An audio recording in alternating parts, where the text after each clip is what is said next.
Hello विद्यार्थियों, आज हम जीएसटी के बारे में आप लोग को बताएंगे। और जैसा कि आप सभी को पता है कि ये वीडियो हम कीट कंप्यूटर फॉरबिसगंज से वीडियो स्टार्ट हुआ जी कि नहीं जी? हाँ, कीट कंप्यूटर फॉरबिसगंज से बना रहे हैं। और आज का हमारा टॉपिक रहेगा टैक्स समझेंगे, जीएसटी समझेंगे, सब कुछ इसी वीडियो में हम लोग समझेंगे। अब विद्यार्थी लोग बीच बीच में ये लोग हल्ला कर सकता है, गारंटी नहीं है, देख लेंगे। तो आज समझते हैं हम लोग पहले टैक्स को हम लोग हिंदी में कहते हैं कर। क्या बोलते हैं? कर। टैक्स से ही पूरा देश चलता है, पूरा राज्य चलता है। आपको जो सरकारी नौकरी करके जो सैलरी मिलती है वो आपके द्वारा दिए गए टैक्स से ही मिलता है। तो ये जो टैक्स है, ये भारत में जो टैक्स सिस्टम है इसको दो पार्ट में डिवाइड किया है। कितने पार्ट में?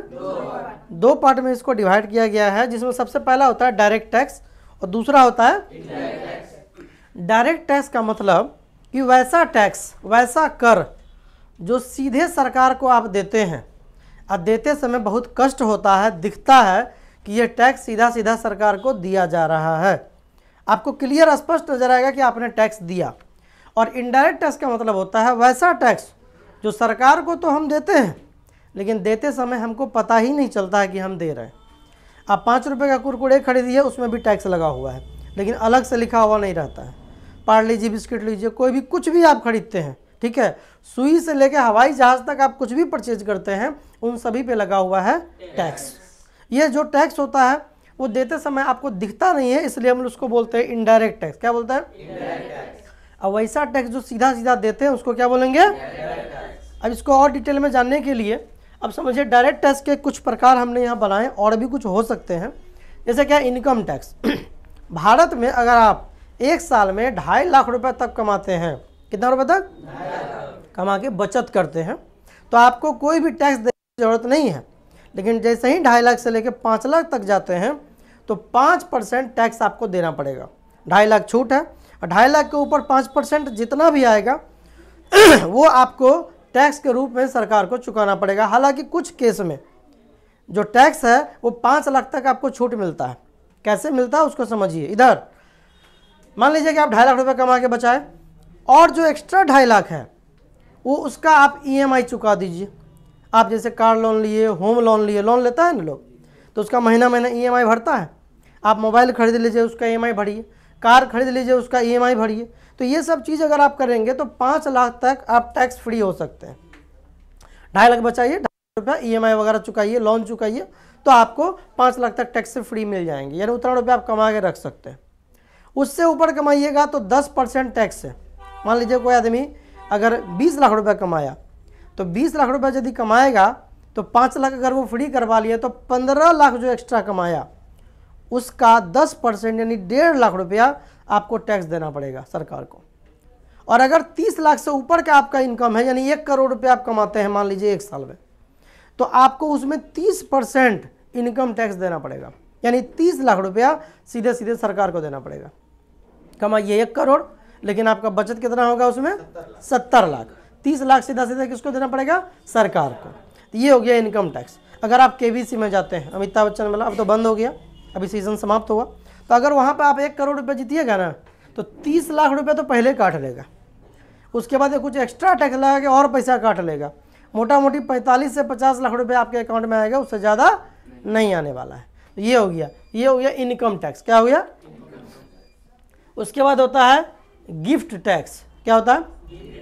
पहले लोग ज़मीन खरीद के, कार खरीद के किसी को गिफ्ट करते थे और कहते थे कि इस पर हम टैक्स नहीं देंगे, ठीक है। बहुत सारा आदमी ज़मीन वमीन जब रजिस्ट्री करवाता था तो कहता था दान में दे रहे हैं, जिसके वजह से उसको कम टैक्स या के बराबर टैक्स देना पड़ता था। लेकिन अब ऐसा नहीं है। आप किसी को अगर महंगा महंगा गिफ्ट देते हैं तो सरकार ये समझ जाएगी कि आप कहते हैं हम गिफ्ट दे रहे हैं और इतना रुपया का दे रहे हैं, इसका मतलब आपके पास बहुत पैसा है, तो आपको टैक्स भरना पड़ेगा। नेक्स्ट आता है स्टाम्प ड्यूटी। जैसे मान लीजिए आप कोई भी सामान, कोई एग्रीमेंट बनाते हैं तो स्टाम्प पेपर का इस्तेमाल होता है। जब स्टाम्प पेपर का इस्तेमाल होता है तो स्टाम्प तो एक कागज़ है, इस तरह से कागज़ का ऊपर लिखा रहता है 1000, तो 1000 का थोड़ी हो गया। कागज का दाम तो 10 रुपया, 5 रुपया, 2 रुपया, पर उस पर जो वैल्यू है उस वैल्यू के वजह से उसका दाम बढ़ जाता है। इसको हम लोग बोलते हैं स्टाम्प ड्यूटी। स्टाम्प पेपर होता है ना, ऐसा और भी होता है, टिकट उकट बहुत सारा चीज़ में होता है। तो स्टाम्प ड्यूटी आपको लगता है। उसके बाद लगता है होल्डिंग टैक्स। क्या नाम है इसका? Holding tax. यानी एक ऐसा टैक्स जब आप घर, आपका अगर खास करके घर अगर नगर पालिका में हो, अगर किसी का शहर में घर होगा तो ध्यान दीजिएगा, उसके ऊपर एक प्लेट लगा रहता है कि भाई मकान नंबर इतना और ये मकान इतना नंबर नगर परिषद के अंदर आता है। तो इस तरह का जो टैक्स होता है उसको क्या बोलते हैं? Holding tax. ये खास करके शहर में लगता है। एक होता है प्रॉपर्टी टैक्स, आपके पास जगह है, ज़मीन है, मकान है, खेती बाड़ी है, उसका मकान का ज़मीन का हर साल साथ रसीद कटाते हैं। खेतों है तो उसका हर साल रसीद कटाना पड़ेगा और ये दिखता है, भले वो 10 रुपया का ही क्यों ना हो, लेकिन दिखता है कि आप टैक्स किसको दे रहे हैं? सरकार को दे रहे हैं।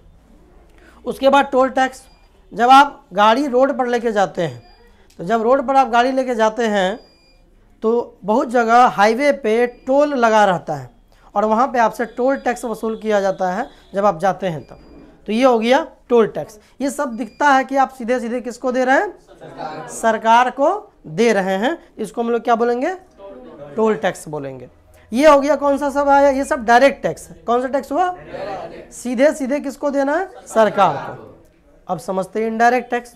तो इनडायरेक्ट टैक्स के अंदर ये जो टैक्स है, इनडायरेक्ट टैक्स के अंदर कुछ टैक्स के लिस्ट हमने यहाँ बना रखे हैं। ये तो बहुत छोटा है, बहुत है, इसके अलावा बहुत था। तो जैसे मान लीजिए लग्जरी टैक्स है, आरामदायक वाला सामान सब लीजिए, बढ़िया बढ़िया सोफ़ा, एयर कंडीशन लीजिए, बड़का washing machine, double door fridge, तो इन सब पे एक्स्ट्रा टैक्स लगता था जिसको हम लोग बोलते थे लग्जरी टैक्स। एंट्री टैक्स, मान लीजिए कि कोई सामान दिल्ली से ट्रक पे लोड हुआ, दिल्ली में खरीद के ट्रक पे लोड हुआ, वो जिस राज्य को पार करके आएगा, बिहार पार किया, बंगाल पार किया, उड़ीसा पार किया, जो भी राज्य वो पार करेगा, तो हर राज्य में पुलिस रहता था, उसको रोकता था। कस्टम वाले, कस्टम समझते हैं? पहले सुने होंगे, कस्टम वाला माल पकड़ लिया, सुने ये बात हैं? आजकल नहीं सुनते होंगे। तो ये एंट्री टैक्स होता था, जहाँ जहाँ घुसता था हर जगह पुलिस रोकता था, कस्टम वाले उसको रोकते थे कि भाई तुम जो इस राज्य में घुस रहे हो तो एंट्री टैक्स पे करो, ठीक है। उसके बाद लोकल टैक्स था, मार्केट में घुसा तो पकड़ लिया नगर पालिका वाला, 2-4 गो रसीद लेके 2-4 गो लड़का खड़ा है, अब घुस रहा है तो भैया एंट्री कर रहे हो तो लोकल टैक्स दो। यानी टैक्स के ऊपर टैक्स लिया जाता था, जिससे हर सामान महंगा हो जाता था। क्योंकि मान लीजिए जितना भी टैक्स लगेगा, तो टैक्स लगेगा तो फाइनली किस पे जाएगा? जनता पे, उपभोक्ता पे, कस्टमर पे। क्योंकि कस्टमर हमेशा कष्ट में रहता है, कस्टमर हमेशा, क्योंकि मान आप सामान खरीद लिए और आप उसका यूज कर लिए, तो सारा भार किसके ऊपर पड़ा? कस्टमर के ऊपर पड़ा। उसी तरह से इंटरटेनमेंट टैक्स था, फिल्म देखने जाइए तो टिकट में बहुत सारा टैक्स लगा हुआ करता था, एक्साइज ड्यूटी, CST, वैट, इस तरह से कई सारे टैक्सेस थे, ठीक है। अलग अलग राज्य में अलग अलग टैक्स था, मनमाना टैक्स, जिसको जितना ज़्यादा जितना मन करे उतना कम, ये टैक्स था। तब जाके देश के प्रधानमंत्री नरेंद्र मोदी जी के द्वारा 1/7/2017 को 1/7/2017 को भारत में GST 1 जुलाई 2017 को लागू हुआ। और ये देखिए GST, और ये कब लागू हुआ? 1 जुलाई 2017 को GST लागू हुआ। क्या लागू हुआ? जिसका फुल फॉर्म होता है goods and service tax. Goods मतलब वस्तु, गुड्स मतलब सर्विस का मतलब सेवा, सेवा का मतलब पैर दबाने वाला सेवा नहीं है यहाँ पे, सेवा का मतलब काम। जैसे हम आपको पढ़ाते हैं तो हम क्या कर रहे हैं? एक तरह का सर्विस दे रहे हैं आपको, courier service, car service, bus service, train service, metro service, किसी भी तरह का सर्विस अगर आप देते हैं तो उस पर भी लगेगा टैक्स। तो एक देश एक टैक्स आया, या ना, वन नेशन वन टैक्स का सिस्टम लाया गया, और उसके तहत ये जितने भी सारे टैक्स सिस्टम थे उन सभी को किसके अंदर लाया गया? GST के अंदर। किसके अंदर? जिसका कि ये नारा था कि वन नेशन वन टैक्स, एक देश एक टैक्स, ये कहना था उनका। और जितने भी टैक्स सिस्टम थे सबको घुसा दिया कहाँ पे? GST के अंदर। अब ये जो GST है इसको और डिटेल में समझिए। अब जैसे देखिए, पहले इस तरह का जो सिस्टम था कि भाई रोक रोक के लोगों को पकड़ना, तो जब GST लग गया तो एक बार अगर किसी भी आइटम पे GST लग गया, उसको देश के किसी भी कोने में आप लेके जाइए तो GST ही रहेगा, कोई एक्स्ट्रा टैक्स वसूल नहीं कर सकता था। पहले पुलिस देखिए कितना खुश हो रहा है, आए खुश हो गया, ऐसे रोका, अब तो लूट लेंगे ये लोग को, मतलब दिमाग में आता था कि अब तो हो गया, मुल्ला फंस गया। तो इस तरह से लोगों को परेशान करके टैक्स की वसूली की जाती थी। लेकिन जब GST लगा, हालांकि ये कुछ दिन चला था, धीरे धीरे लोग जागरूक हुआ कि नहीं, जब GST लगा हुआ है तो एक्स्ट्रा टैक्स हम पे नहीं करेंगे। अब GST का किस तरह से डिवाइड हुआ, क्या है, अब आगे हम इसको समझते हैं। जीएसटी को 4 भाग में ऐसे डिवाइड, कैसे 3 ही भाग है इसका, पर हम यहाँ आपको 4 दिखा रहे हैं। जीएसटी का फुल फॉर्म होता है गुड्स एंड सर्विस टैक्स, उसको डिवाइड किया गया भाई सीजीएसटी, एसजीएसटी, आईजीएसटी, यूटीजीएसटी। अब लोगों को लगा कि पहले तो हम वो जो टैक्स था वो तो दे ही रहे थे, अब हमको इतना टैक्स और देना पड़ेगा। लेकिन ये पूरा कहानी नहीं था, लोग को समझना नहीं चाह रहे थे या कुछ लोग नहीं समझ पाए थे, तो हो हल्ला भी हुआ था इस पर। अब इसको डिवाइड कैसे किया गया वो हम समझते हैं, ठीक है। पहले इसका फुल फॉर्म समझ लीजिए। सीएसजीएसटी का मतलब होता है state goods and service tax, उसी तरह सीजीएसटी का central goods and service tax, IGST का integrated goods and service tax. ये जो यूटीजीएसटी है, ये यूटीजीएसटी और एसजीएसटी दोनों एक ही चीज़ है। ये नॉर्मल स्टेट में लगता है और ये केंद्र शासित प्रदेश में लगता है। किस में लगता है? जैसे जम्मू कश्मीर, दिल्ली है, और भी होगा, ठीक है, बहुत सारे केंद्र शासित प्रदेश समझते हैं ना, तो उसमें जो है यूटीजीएसटी लगता है, ठीक है। अब आगे इसको और हम आपको डिटेल में बताते हैं। देश और राज्य को चलाने के लिए 2 तरह की सरकार होती है। देश और राज्य चलाने के लिए 2 सरकार की होती है। एक होता है केंद्र सरकार, हमारे मोदी जी, और दूसरा राज्य सरकार यानी हमारे नीतीश चचा, ठीक है। तो ये दोनों मिलके, यही दोनों नहीं, मतलब जितने भी राज्य में सरकार है और भी राज्य है, हम एग्जाम्पल के तौर पे इनका लिए हैं। तो इन दोनों अपने अपने देश में, अपने अपने राज्य में एम्प्लॉय बहाल करते हैं, सर्विस देते हैं, लोगों को जॉब देते हैं, रोजगार देते हैं, नाला बनवाते हैं। तो इन लोगों को क्या चाहिए? पैसा चाहिए कि नहीं चाहिए? बिना पैसा का काम होगा? नहीं होगा। तो इन लोगों को क्या चाहिए? पैसा चाहिए। और पैसा कहाँ से आएगा? तो आपके द्वारा आएगा, आप जो टैक्स भरेंगे उससे आएगा। तो इन दोनों को जो रुपया चाहिए, तो इन दोनों ने ये जो जीएसटी सिस्टम है उसको डिवाइड कर लिया। अब कैसे कैसे डिवाइड किया वो आपको समझाते हैं। नियम ये बना कि भाई अगर मान लीजिए कि कोई माल यानी कि वस्तु, सामान गुजरात में बना। कहाँ बना? गुजरात में बना, और गुजरात में बनने के बाद गुजरात में ही बिकेगा। गुजरात में बना और कहाँ बिकेगा? गुजरात में ही बिकेगा।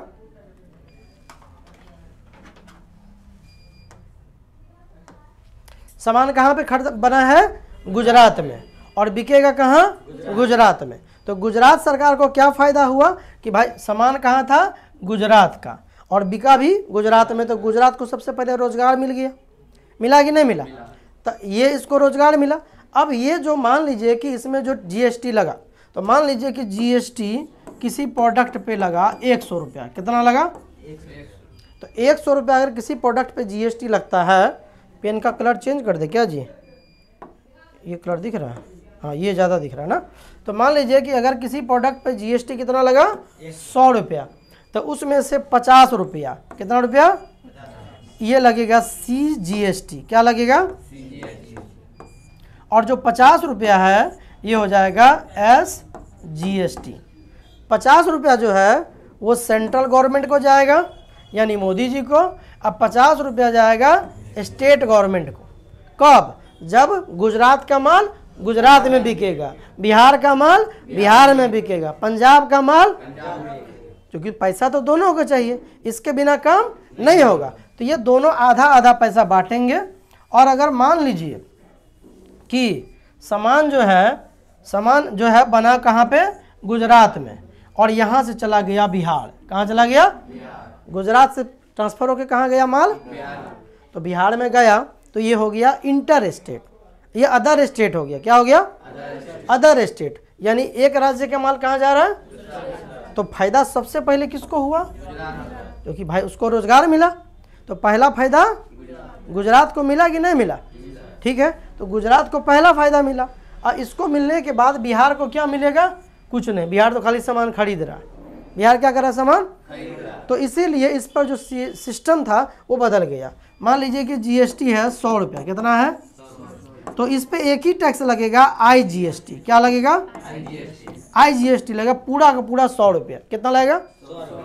और ये जो 100 रुपया है, पहले इसका सिस्टम अलग था, जो अभी इसका सिस्टम है, तो 100 रुपया में 50 रुपया तो मोदी जी लेके जाएंगे। 100 रुपया में 50 रुपया अपना देश चलाने के लिए। और जो 50 रुपया बचेगा ये किसको मिलेगा? गुजरात को नहीं मिलेगा, क्योंकि इसको रोजगार मिला। अब बिहार क्या करेगा? टुकर टुकर मुंह देखेगा सबका। जब सब चीज़ दूसरे राज्य से आएगा तो इसको मुंह देखना पड़ेगा, इसके पास इनकम का कोई सोर्स नहीं। तो सिस्टम ये बना कि ये जो 50 रुपये इसमें बच गया वो सीधे चला जाएगा कहाँ, बिहार सरकार को। इसको रोजगार मिला, इनको तो हर हालत में टैक्स मिला। अब बाकी जो रेस्ट टैक्स था आधा, वो किसको मिला, बिहार सरकार को। इससे क्या रहेगा, सब बैलेंस में रहेगा।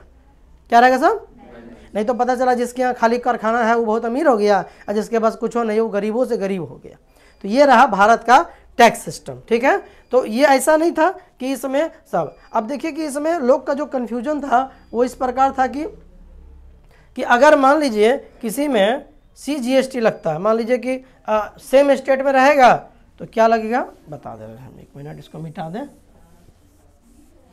देखिए अगर सेम स्टेट में होगा तो क्या लगेगा, CGST SGST, अदर स्टेट रहेगा तो क्लियर हो गया। अगर मान लीजिए दिल्ली में है तो ये हट जाएगा और ये लग जाए, ये लगेगा और ये लगेगा UTGST, ठीक है। मान लीजिए केंद्र शासित प्रदेश है तो ये हट जाएगा, ये हट जाएगा, ये दोनों लगेगा, ठीक है। और नॉर्मल राज्य है तो ये दोनों लगेगा, ये हट जाएगा। और अदर स्टेट है तो समझ गए GST की कहानी। अब आगे आपको बताते हैं हम फिर। उसके बाद आप ये समझ गए, फुल फॉर्म हो गया। अब ये कैसे कैसे काम करता है, अदर स्टेट में कैसे होता है, याद रखिएगा। सेम राज्य में रहेगा तो क्या लगेगा, CGST SGST, अदर स्टेट गया तो IGST, ठीक है। उसके बाद देखिए यहाँ पे दिया हुआ है sale within same state, तो क्या लगा, CGST SGST। और अगर इंटर स्टेट यानी अदर स्टेट हुआ तो IGST लगेगा, ठीक है। अब ये जो GST है इसके जो टैक्सेस हैं उसको 5 पार्ट में डिवाइड किया गया। कितने पार्ट में, 0, 5, 12, 18, 28। 0% एकदम सबसे ज़्यादा यूज का चीज़, आलू, टमाटर, नॉर्मल चावल, धान, गेहूं, प्याज, ये जो भी नॉर्मल चीज़ें हैं जो किसान के लिए है और एकदम ज़रूरी है, जिसके बिना दुनिया में जिया नहीं जा सकता है, उन सब पे कोई टैक्स नहीं है, बिल्कुल 0% है। कितना है, 0%। उससे ज़्यादा जो काम का चीज़ है ना, उस पर 5% है। उससे ज़्यादा और महंगा सामान है तो 12% है, 18% है। और सबसे लग्जरी आइटम एयर कंडीशन, गर्मी में ठंडा ठंडा हवा का मजा लीजिए तो 28% टैक्स भरिए ना। अगर 1 लाख रुपए का एयर कंडीशन है तो 28,000 रुपये टैक्स भरना पड़ेगा आपको। इस तरह से सिस्टम है, ठीक है। अब कुछ लिस्ट हमारे पास है, ऐसा तो बहुत सारा हज़ारों प्रोडक्ट है, कितना का लिस्ट हम बनाते हैं। कुछ प्रोडक्ट का लिस्ट है, जैसे देखिए खाने पीने की चीज़ है, दूध है, अंडा है, दही है, ये बहुत सारा, पनीर है, ये जो भी आइटम आप देख रहे हैं इस पर कोई टैक्स नहीं है, ठीक है। उसी तरह 5% में क्या, शुगर, चाय पत्ती, ये सब जो भी चीज़ देख रहे हैं इन सब पे कितना टैक्स है, 5%। उसी तरह 12% है बटर, ये तो अमीर आदमी खाता है। घी थोड़ा बढ़िया आदमी सब खाता है तो उस पर थोड़ा सा, काजू है देख लीजिए, आलमंड, बादाम, तो ये सब महंगा महंगा आइटम हो गया ना, ये नॉर्मल आदमी थोड़ी खाता है, तो उसके लिए 12% टैक्स है। बढ़िया बढ़िया तेल लगाइए, बढ़िया बढ़िया साबुन लगाइए तो 18% टैक्स भरिए। और ज़्यादा अब एकदम चले जाइए, बढ़िया बढ़िया सामान लीजिए, सीमेंट पे 28% GST है। हालांकि कम दाम का सीमेंट पे कम टैक्स होगा। उसी तरह एयर कंडीशन हो गया, डबल डोर फ्रिज हो गया, कार हो गया, बड़का बड़का कार महंगा महंगा 28% GST है, समझे। तो ये जो भी चीज़ देख रहे हैं ये सारा लिस्ट बना हुआ है, ठीक है। उम्मीद करते हैं कि आज का वीडियो आप लोग को समझ में आया होगा। मिलते हैं किसी नेक्स्ट क्लास में और आप लोग से नेक्स्ट वीडियो में। तब तक के लिए जय हिंद, वंदे मातरम। ताली बजाइए आप लोग।